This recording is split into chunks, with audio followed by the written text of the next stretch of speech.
What's up, everybody? Welcome to Bios3 Raw TV. Today we're going to talk about, and this is spawned by another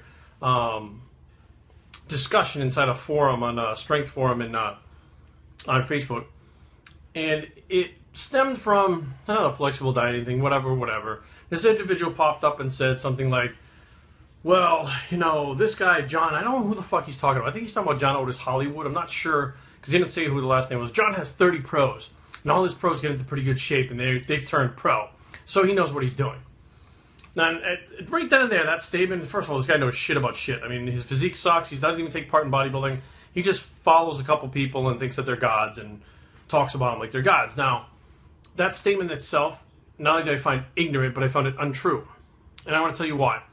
A lot of people judge how good they are at something by tallying things up and by what other people think. Now, a lot of ways to get people to think a certain way are smoke and mirrors. It's not actual facts. There are a lot of top trainers out there with a lot of pros. Okay, those guys that are like, for Kari has like 60 fucking 70 pros. You know, Dennis James has a bunch of pros. There was another guy who used to the pro creator, Honey Rambod, the pro creator. I mean, they have all these, you know, George Farah turns all kinds of people pro. And now you filter down into the guys who are not as big names. You got John Otis Hollywood, you got, you know, Mark Lobliner, you got, you know, I have IFBB pros as well as Muscle Mania pro. And people seem to judge it based on, well, how many they have is how good they are as a trainer.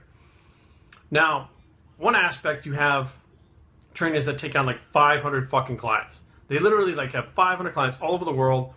They throw cookie cutter shit out and they spend a little bit more time with the ones who are genetically gifted, ones that they know that they can push. So they spend a little bit more time with those people, and those are the people that are winning and turning pro. Then they take them and say, hey, you know, I have 500 clients and 30 pros. Well, 30 out of 500, that's not that great of a thing, on top of the fact that those 30 people that you turn pro could literally turn pro with any trainer who knew what they were doing. Any trainer. Any trainer. They have the genetics, they have the drive. All they needed was the direction. And, you know, let's face facts, there's 1,000,001 ways to get to the same place. You know, some people come up and they literally have a trainer or a guru because they need the drug connection. That trainer or guru has access to quality pharmaceutical grade stuff or good stuff cheap or custom made stuff or whatever the case may be, and that's why they're with the person. They don't fucking follow their programs, they don't follow their diets, they do their own thing, or they hire someone else to do that shit and then they fucking stay with this name or whatever so that they get their drugs.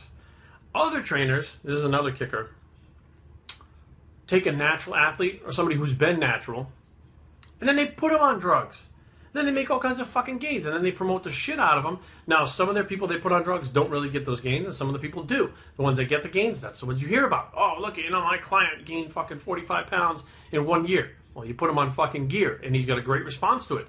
If another trainer put him on fucking gear, he'd have a great response to that too. So he really fucking didn't do nothing. The lucky part was that he found you and decided to go with you because of your personality or like your style or whatever the case may be. But someone who's going to be pro is going to be pro. Whether they fucking train with somebody, they don't train with somebody, who they train with, doesn't matter. They're going to be pro, period. If you got the genetics, you got the genetics. Hands down, plain and simple. Other people, trainers, take people who are natural. They put them on drugs without telling them they're on drugs. I've heard people argue like, I'm completely natural. All I took was clenbuterol and T3. What? Pharmaceutical grade drugs? Drugs that are on the bans list? Drugs that, what the fuck? So when they take a polygraph test and they say, have you used any steroids or illegal anabolic drugs? They go, no, because they really don't know. Their fucking trainer has told them, hey, it's natural. It's just a little cleanse for asthma. Help you breathe better. Hey, T3 thyroid, it's not your thyroid. It's supplementing something that is like your thyroid. It'll speed up your metabolism, help you lose fat, but they tell them it's natural.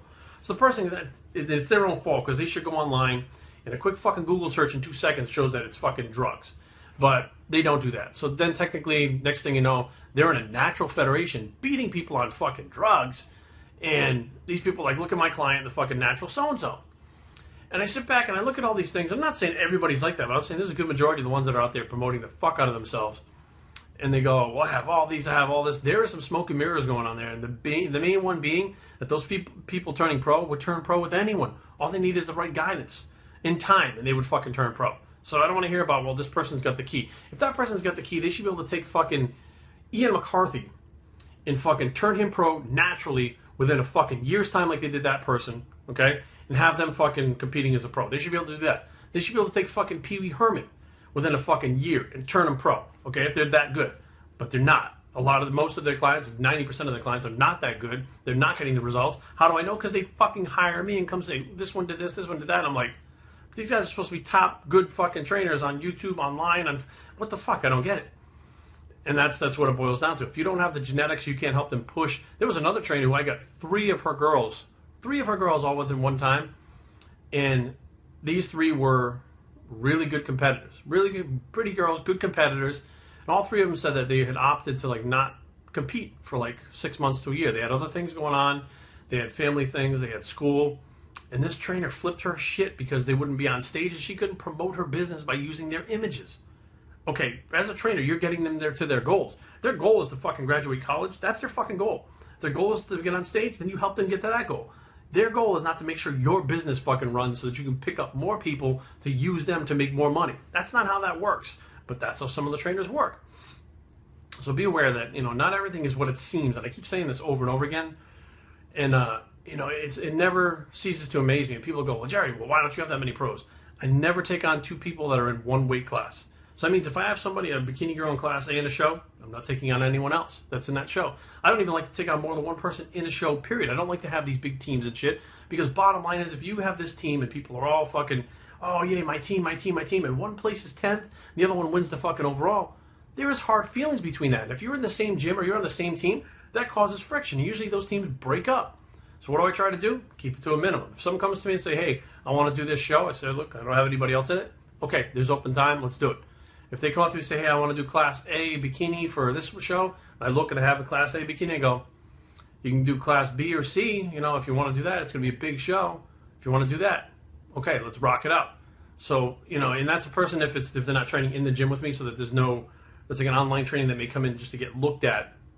So there's no friction between the competitors, because that fucking sucks. So therefore, I train less competitors. I take on a lot less people in the gym than most people. And I take a lot less people on, period, online. 88 clients total with my, let's say, 6 or 7 in the gym. That's total. I know guys that get 500, 400, 500 clients at one time. There's no fucking way I could juggle that. If I could juggle that, maybe I'd have 30 fucking pros at a time. There's no way. I'm not going to do that. It'll take attention away from the people that I'm already training, which I'm already having a hard time juggling that as it is. There's no fucking point. So be aware. Again, not everything is as it seems. Ask questions, and next time you think that you look at a trainer and you say, oh, they got this many people, look at the people. They just might be able to turn pro without them if they were with another trainer, and it wouldn't be any fucking different. It's called genetics. It's called hard work. It's called fucking eating the right foods, when to eat the right foods, when to train right. And let's face facts, everybody trains a different way and they eat different ways and they still get to that goal. biostraining@gmail.com.